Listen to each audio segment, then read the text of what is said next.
오늘은 우리가 10월 31일 마지막 날이면서 또 마지막 주일을 맞았습니다. 오늘은 남다른 의미가 있는 주일이라고 생각합니다. 두 가지 면에서 그렇다 생각이 되는데, 하나는 뭐냐면 우리가 내일부터 이제 위드 코로나 시대를 우리가 내일부터 살아가게 됩니다. 바로 하루 앞둔 날이기도 하다 하는 면에서 매우 남다른 의미가 있다, 이런 생각을 하고요. 또 하나는 오늘이 종교개혁 기념 주일이다 하는 면에서 또 남다른 의미가 있다, 이런 생각을 합니다. 자료를 보니까 지난 7월부터 코로나 델타 변이 바이러스가 시작이 되면서 4번째 대유행에 접어들었습니다. 상당히 오랜 시간 동안 계속이 되면서 사실상 오늘까지도 계속 이어지고 있는 형편입니다. 그러한 과정에서 우리 교회는 8월 15일부터 주일 예배를 오전 11시에서 1부와 2부 10시와 낮 12시로 나누어서 예배를 진행해 왔습니다. 세보니까 오늘이 딱 12주가 되는 날입니다. 3개월이 지나가는 날이다 하는 것이죠. 힘겹게 지냈던 과정에서 정부와 국민이 백신 접종에 더욱 집중을 하면서 지지난 토요일입니다. 그때 접종률 70%를 달성하게 되었고, 이제 내일부터는 소위 위드 코로나 단계적인 회복의 시대에 본격적으로 접어들었습니다. 돌아보니까 2019년 12월 말 그때부터 코로나가 감염이 시작이 되면서 지금까지 1년 10여 개월 정도 동안 전 세계가 이 코로나 시대를 살아왔습니다. 많은 초유의 기록들을 남기기도 했습니다. 오늘은 교회절기상 504주년을 맞는 종교개혁기념주일이기도 해요. 종교개혁기념주일은 오늘 우리 개신교의 생일과도 같은 날입니다. 우리는 매우 중요한 중대한 변화의 길목에 서 있습니다.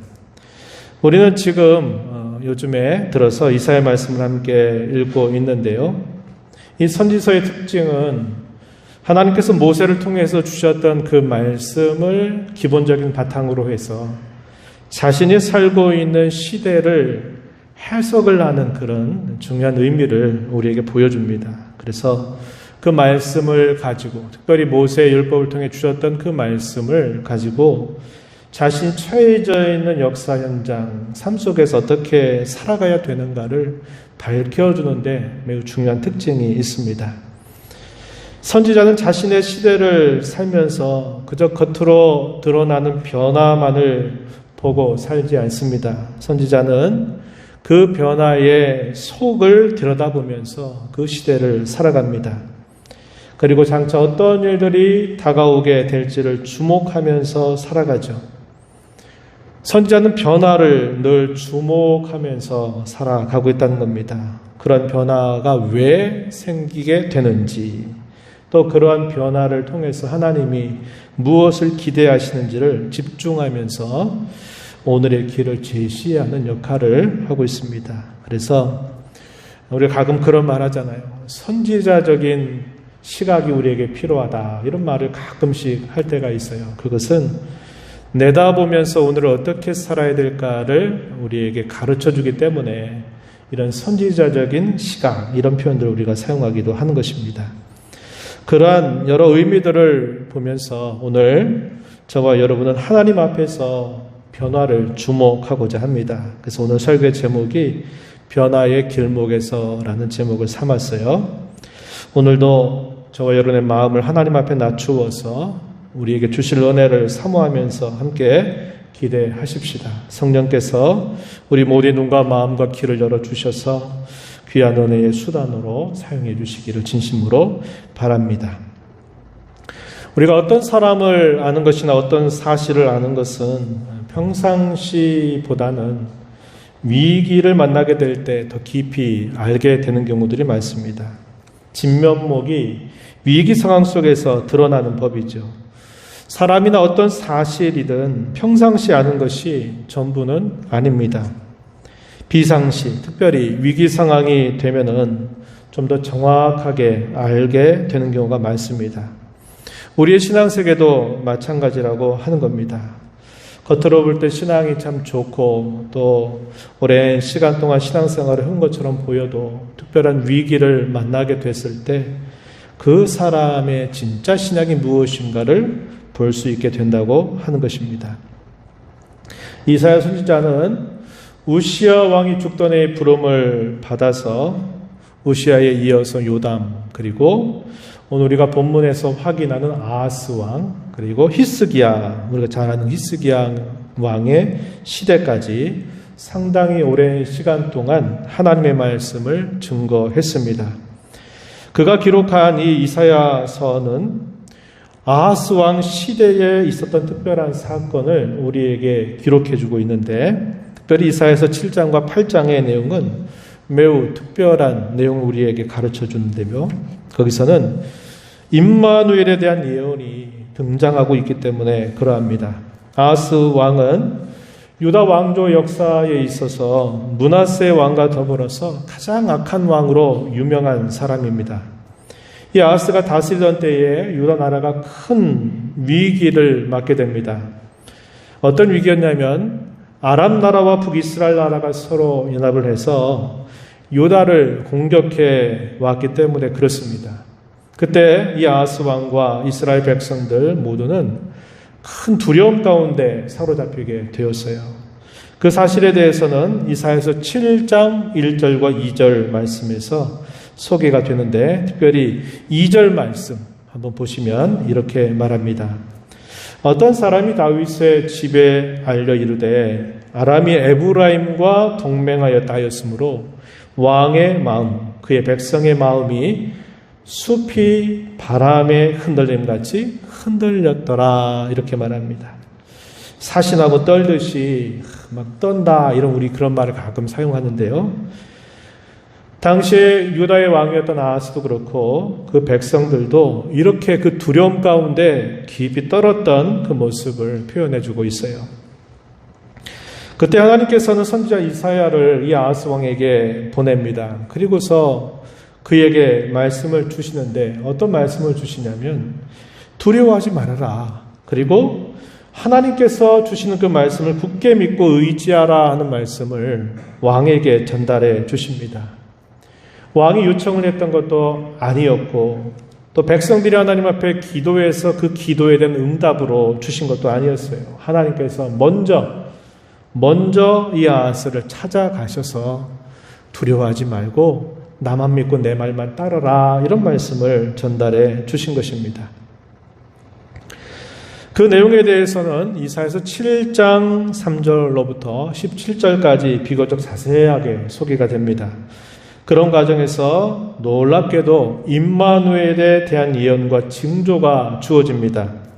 간략하게 그 내용을 좀 살펴보도록 합니다. 먼저 이사야서 7장 3절 4절 말씀을 먼저 보시면 좋은데요. 4절 말씀을 한번 보시면은 이렇게 말합니다. 그에게 이르기를 너는 삼가며 조용하라. 르신과 아람과 르말리아의 아들이 심히 노할지라도 이들은 연기 나는 두 부직갱이 그루터기에 불과하니 두려워하지 말며 낙심하지 말라. 제가 조금 전 드렸던 그 말씀입니다. 북이스라엘 나라와 아람 나라가 동맹해가지고 이 유다 나라를 침공했을 때 두려워하지 말고 떨지 말라는 거 말씀하시는 거예요. 연기 나는 두 부직갱이 그루터기에 불과하다, 이런 말씀을 전달해 주신 것입니다. 하나님 아하스에게 그 동맹한 두 나라의 침공은 결코 성공하지 못할 것이라고 말씀을 하시면서 심지어 북이스라엘 나라의 패망에 대해서도 상당히 구체적으로 말씀을 해 주십니다. 이사야 7장 8절 말씀에 보면은 이렇게 말씀해요. 대저 아람의 머리는 다메섹이요 다메섹의 머리는 르신이며 65년 내에 에브라임이 패망하여 다시는 나라를 이루지 못할 것이다, 이런 말씀을 아하스에게 들려주십니다. 이 말씀은 65년이 되기 전에 북이스라엘 나라가 패망하게 될 것이다 라고 말씀해 주시는 내용입니다. 실제적으로 이 당시에 아하스 시대로부터 북이스라엘 나라가 패망한 것은 오랜 시간이 걸리지 않았어요. 그런데 65년이라고 말을 하고 있습니다. 이것은 주전 722년에 아수르에 의해서 북이스라엘 나라가 패망을 당하게 되고, 패망을 당하면서 포로로 끌려가고, 그 포로로 끌려간 빈 자리에 이방의 민족들이 이 땅에 와서 거주하게 되는 때까지를 포함한 겁니다. 그것이 주전 약 670년 정도 돼서 하나님께서 이 아하스 왕이 아주 매우 구체적으로 말씀하셨던 그 말씀이 실제적으로 이렇게 이루어졌다고 하는 것입니다. 그러면서 하나님께서 뭐라고 말씀하시냐면, 내가 좀 징조를 나한테 구해라. 네가 징조를 구하면 내가 그 징조를 다 들어주겠다라고 말씀을 하셔요. 땅에 있는 것이든 깊은 곳에 있는 것이든 하늘에 있는 것이든 어떤 징조를 구하면 내가 그 징조를 너에게 보일 것이다 라고 말씀을 하는데, 이 아하스 왕은 그 징조를 구했을까요? 안 구했을까요? 구하지 않습니다. 나 구하지 않겠다고 대답을 합니다. 그럴 때 하나님께서 한 징조를 일부러 하나 주시는데, 그 징조가 뭐냐면 소위 임마누엘 아기에 대한 징조를 하나님이 말씀하시게 돼요. 이 내용이 이사야서 7장 14절 16절에서 표현됩니다. 아주 유명한 성경 구절입니다. 이사야서 7장 14절 말씀 한번 보시면 이렇게 기록이 되어 있습니다. 그러므로 주께서 친히 징조를 너희에게 주실 것이라. 보라, 처녀가 잉태하여 아들을 낳을 것이요 그의 이름을 임마누엘이라 하리라. 어디서 많이 봤죠? 어디서 많이 봤습니까? 예수님이 탄생하셨을 때 이 말씀이 이렇게 이루어졌다라고 사도 마태가 이 말씀을 인용해서 마태복음에 기록을 해주고 있다는 겁니다. 그런데 아하스 시대, 유다 나라가 상당히 위험한 상태에 있을 때 하나님께서 이때 임마누엘 아기에 대한 예언을 주시고 징조를 주셨다고 한 것입니다. 16절 말씀에 보면은 이렇게 말해요. 7장 16절에 대저 이 아이가 악을 버리며 선을 택할 줄 알기 전에 내가 미워하는 두 왕의 땅이 황폐하게 될 것이다. 이렇게 말합니다.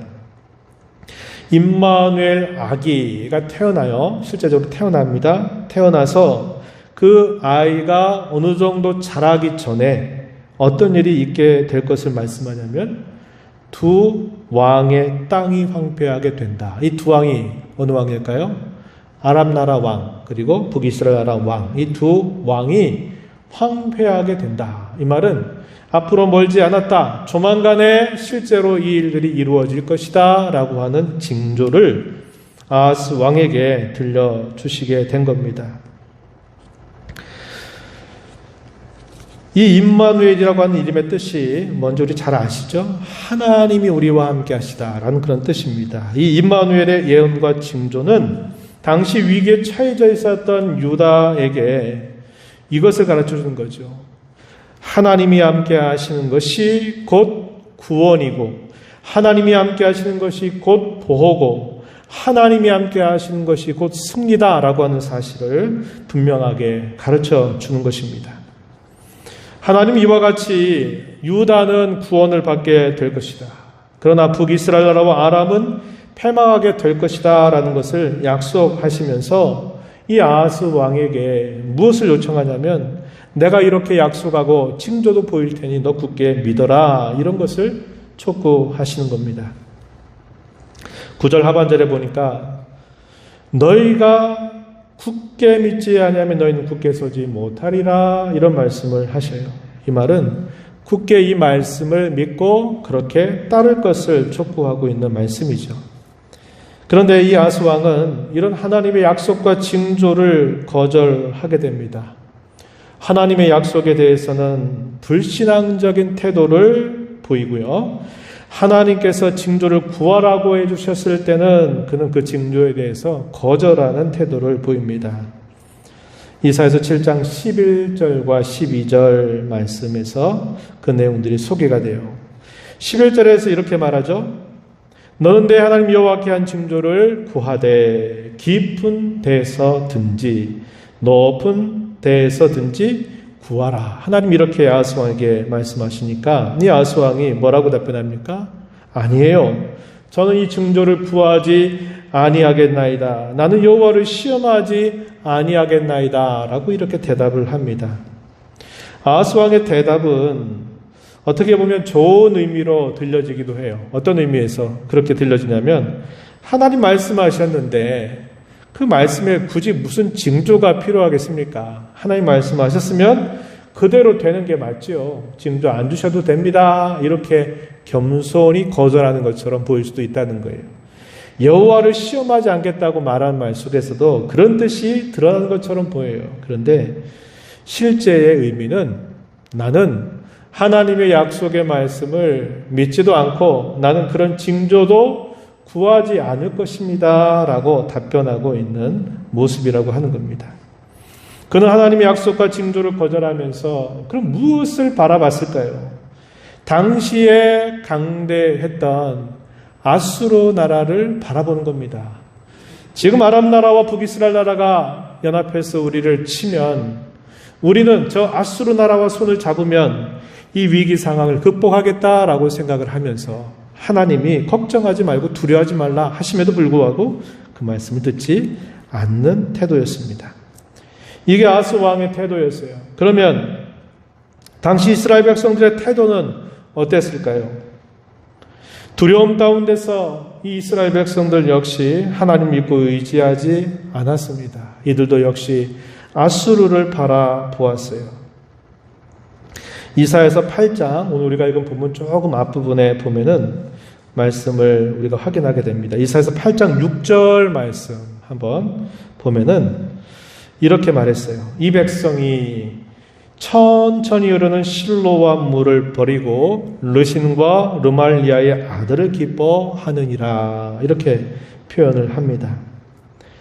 백성들은 아람 나라와 이스라엘 나라가 동맹해서 그 힘이 아주 세진 것을 좋아하는 거예요. 우리도 아수르 나라와 손잡아서 우리도 힘을 키우면 된다라고 생각하면서 그것을 의지하기는 했지만 무엇을 의지하지 않았다라고 말하냐면 천천히 흐르는 실로와 물을 버렸다라고 말하죠. 이건 비유적인 표현입니다. 이게 무엇을 뜻하냐면 실로와 물 뜻하는 것은 하나님의 보호와 돌보심을 상징하는 표현이에요. 그러니까 하나님의 보호와 돌봄을 버리고 당시의 동맹국들의 힘을 더 의지하고 바라는 태도를 가졌다고 이야기를 해주는 겁니다. 여기서 아하스 왕의 태도, 그리고 당시의 이스라엘 백성들의 태도, 이것이 오늘 우리가 읽은 본문 8절에 보면은 이 백성들의 길을 표현하고 있는 말이다 하는 겁니다. 이 말씀을 정리해 보면 당시 이 백성들의 길이 무엇이었냐면 하나님을 의지하는 것 대신에 다른 나라를 의지하는 것, 그것이 바로 당시 백성들의 길이었음을 우리는 알게 되는 겁니다. 이러한 사실들은 이미 하나님께서 이사야를 선지자로 부르실 때부터 이미 알려주신 말씀이에요.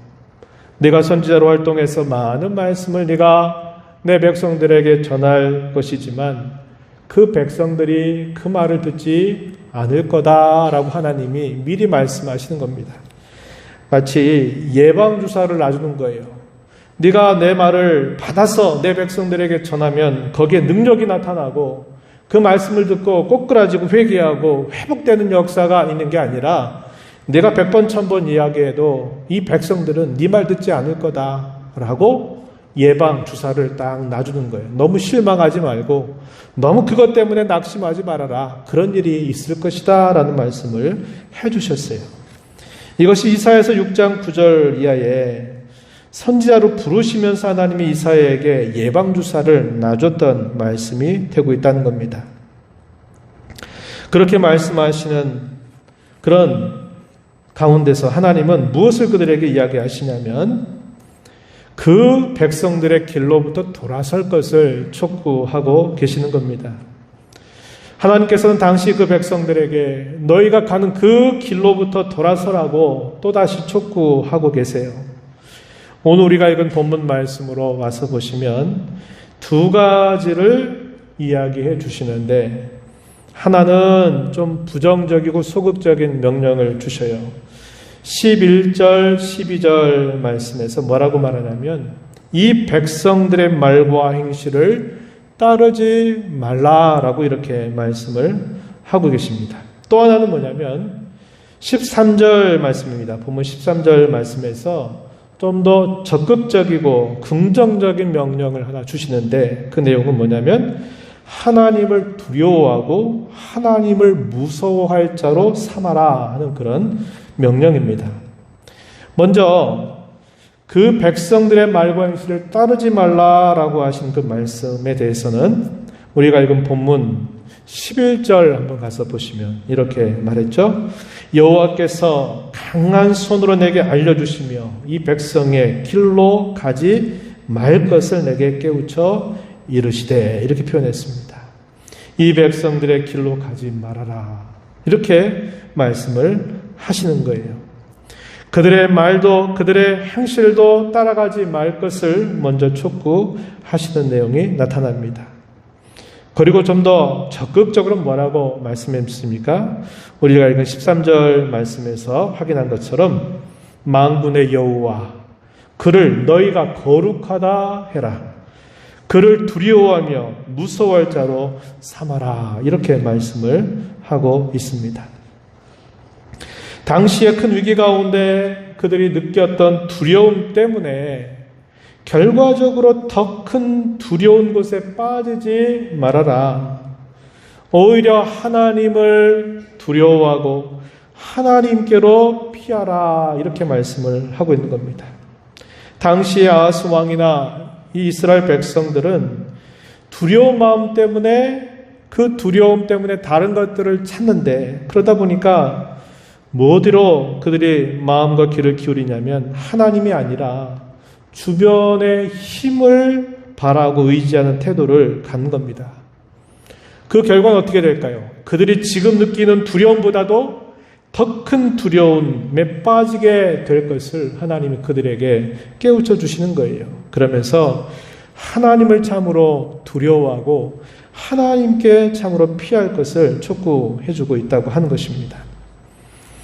이 하나님을 두려워하고 무서워할 자로 삼아라, 이 말을 간단하게 한마디로는 이렇게 말할 수 있을 것입니다.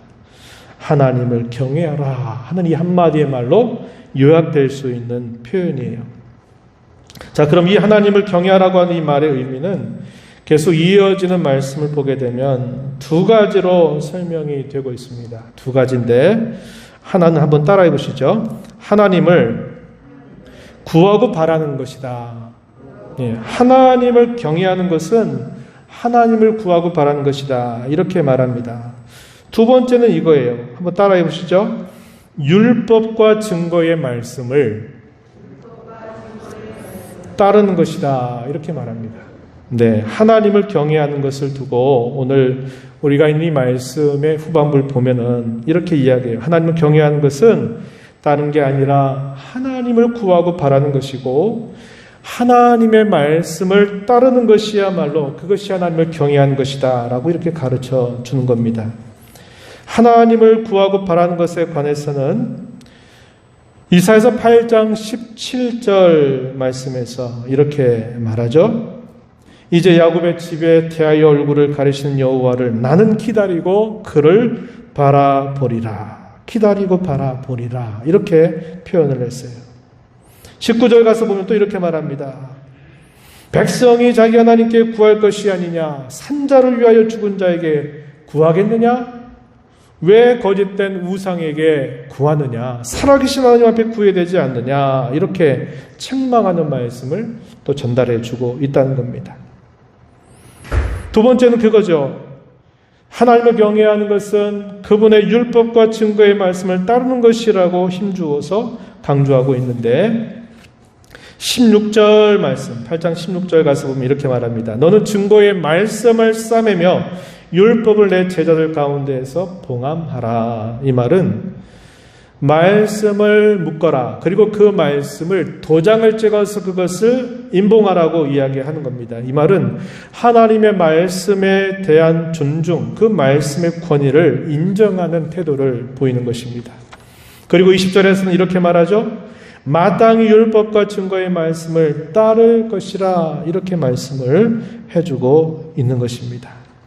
우리가 하나님을 경외한다라는 것은요, 우리의 말만의 고백으로는 그 말이 맞는 게 아니다, 이 말입니다. 우리의 마음과 우리 행실이 하나님의 말씀을 따르는 것으로 나타날 때 그걸 두고 하나님을 경외한다, 이렇게 표현하고 있는 겁니다. 많이 여러분 들어보셨을 거예요. 이사야서 29장 13절에 이런 말씀하신 게 있어요. 이 백성이 입술로는 나를 가까이하며 입술로 나를 공경을 하나 그들의 마음은 내게서 멀도다, 이런 말씀을 하신 바가 있어요. 또 우리가 기억하는 말씀 가운데서요, 누가복음 6장 46절에 보면 그런 말씀도 있죠. 너희는 나를 불러 주여 주여 하면서도 어찌하여 내가 말하는 것을 행하지 않느냐라고 우리 예수님께서 책망하셨던 말씀을 우리가 떠올려 볼 수 있습니다. 우리가 하나님을 경외하는 것은 내가 입술로 하나님을 경외합니다, 하나님을 경외합니다, 내가 하나님을 의지합니다 라고 100번 1000번 말해서 되는 일이 아니라 그분이 우리에게 주시는 그 말씀을 우리의 마음으로 받고 우리의 행실을 통해서 그것이 잘 드러나게 될 때 그것을 두고 하나님을 경외하는 것이다 라고 말하는 것입니다. 하나님께서는 이렇게 그 백성들의 길에서 돌아서는 결과가 어떠할 것이며 또 이 백성들의 길을 따르는 결과가 어떠할 것을 분명하게 말씀해 주고 있습니다. 그 백성들의 길을 계속적으로 따라서 가게 된다면 그들이 지금 겪고 있는 이 위기보다 더 큰 위기를 만나게 될 것이라고 경고해 주시게 돼요. 그들이 그토록 바라봤던 아수르 나라에 의해서 그들이 지금보다 더 큰 위기를 만나게 될 것이라고 하나님은 경고해 주십니다. 그러나 반대로 그 백성들이 가고 있는 그 길에서 돌아서서 하나님을 경외하게 된다면 하나님은 그들에게 진정한 피난처와 안전처가 되실 것이라고 약속해 주고 있습니다. 이사야서 8장 14절 앞부분에 보면은 그 말을 뭐라고 표현했냐면 그가 성소가 되실 것이다 라고 표현하고 있죠. 그래서 하나님을 따르는 것과 따르는 길과 그 백성의 길을 따르는 길의 결과는 이와 같이 정반대되는 결과가 따라올 것을 말씀하고 계시는 겁니다. 결과적으로 어떻게 됐을까요? 이 말씀을 따르지 않았다는 것을 우리는 그 이후의 기록을 통해서 알게 된 겁니다. 저와 여러분 오늘 이 말씀을 보면서 이 말씀을 좀 우리에게 적용을 해보고자 합니다. 전 두 가지를 좀 여러분들과 나누고 싶은데 하나는 우리는 지금 변화의 길목에 서 있다고 하는 것입니다. 코로나 시대를 우리가 1년 10여 개월 정도를 살아왔어요. 그리고 이제 위드 코로나 그리고 코로나 이후 시대를 우리가 바라보면서 오늘 이 자리에 서 있습니다. 코로나 바이러스는 우리의 모든 일상들을 강제적으로 다 빼앗아 버렸습니다. 이 코로나 시대를 가장 특징적으로 이해할 수 있는 말들이 있어요. 우리 많이 사용하는 말입니다. 접촉에서 비접촉으로, 이런 표현이죠. 대면에서 비대면으로, 만남에서 분리로, 또 일단 멈추고 일단 중지하라고 하는 겁니다. 그동안 우리가 해왔던 모든 것들은 이 감염병을 극복하기 위해서 멈추고 중지해야 된다. 이것을 우리에게 누누이 강조했던 겁니다. 우린 참 많은 시행착오를 겪어왔어요. 그러는 사이에 우리는 많은 불필요한 것들을 정리하게 되는 계기도 됐어요. 이건 긍정적인 면일 수 있습니다. 그러나 부정적인 면은 또 이런 것도 있어요. 우리가 소중하게 여겨왔던 것들을 잃어버리게 될 위험에 처해 있기도 하다는 것입니다. 우리는 이 긴 코로나 시대를 살아오면서 우리가 그 이전에 가졌던 일상이 얼마나 소중했던가 하는 것을 많이 느꼈어요. 그리고 내가 살아있다고 하는 것, 내가 삶을 살고 있다는 것 자체가 얼마나 소중한 일인가를 우리는 여러 가지를 통해서 느꼈습니다. 또한 교회에 속해 있는 저와 여러분은 함께 만나서 함께 예배를 하고 또 함께 만나서 식사하고 교제하고 때로 우리가 필요한 일들에 함께 섬기고 봉사했던 것들이 얼마나 소중했던가를 우리는 이 코로나 시대를 살면서 깨닫기도 했습니다. 코로나 시대에 접어들어서 우리가 멈추었었던 그리고 멈추어야만 했던 이 소중한 것들 또 깨닫게 되었던 이 소중한 것들 우리가 지금 잘못하면 이것들을 잃어버릴 것들이 될 수도 있다는 것을 우리는 조심해야 하겠습니다. 멈춰섰던 것들을 잃어버리게 되면 예전 것을 우리가 회복할 수가 없게 되는 것이죠. 우리는 소중했던 것들, 멈춰있던 것들을 잘 다시 회복하는 그런 자세를 가져야 하겠다는 겁니다. 이제 우리는 위드 코로나를 지나서 코로나 이후 시대를 맞게 될 것입니다. 지금 우리는 변화의 길목에 서 있어요. 예전과 똑같이 회복되는 것은 우리에게 득이 될 수도 있지만 독이 될 수도 있다는 것을 우리는 기억해야 합니다. 하나님이 왜 이 오랜 시간 동안 이 코로나를 우리에게 겪게 하셨을까요? 그저 소중한 것만 잘 다시 회복해서 소중하게 여겨라. 이것만 우리에게 가르치려고 하실 것은 아니었을 겁니다. 그동안 우리에게 잘못된 습관으로 젖어 있는 것들, 우리가 소위 바꿔야 될 것, 개혁해야 될 것, 새로워져야 될 것, 이런 것들을 많이 걷어내도록 우리에게 하나님은 기대하셨을 것입니다. 그래서 옛날과 똑같은 회복은 불가능한 일이기도 하지만 또 그렇게 되어서도 안 돼요. 좋은 것들은 우리가 잘 계승해서 이어가는 노력이 필요하고 잘못되었던 것들은 이제 근절하고 끊어버리는 그런 모습이 어느 때보다 지금 중요하다는 것을 우리는 기억해야 합니다. 지금 어느 길을 택하고 무엇을 개혁하고 회복하느냐에 따라서 코로나 이후 시대가 우리에게 서로 다르게 다가서게 될 것입니다. 그래서 우리가 이 시대를 준비하면서 특별히 오늘 종교개혁 기념주의를 우리가 생각하면서 우리는 종교개혁의 후예들이라고 하는 것을 기억해야만 합니다.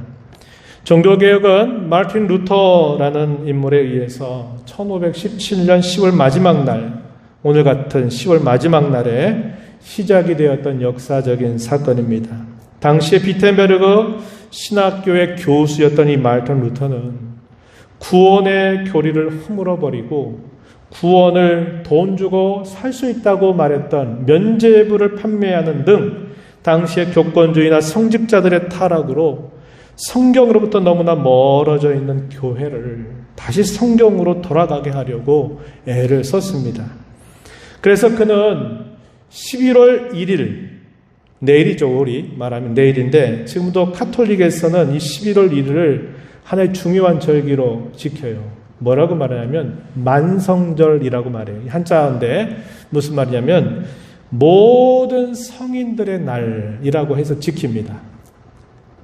이 카톨릭은 종교개혁 시대 이전이나 지금 수백 년이 지나고 있는 지금조차도 달라진 게 아무것도 없어요. 지금도 이 카톨릭 어떻게 하냐면 만성절, 내일이 되잖아요. 절기입니다.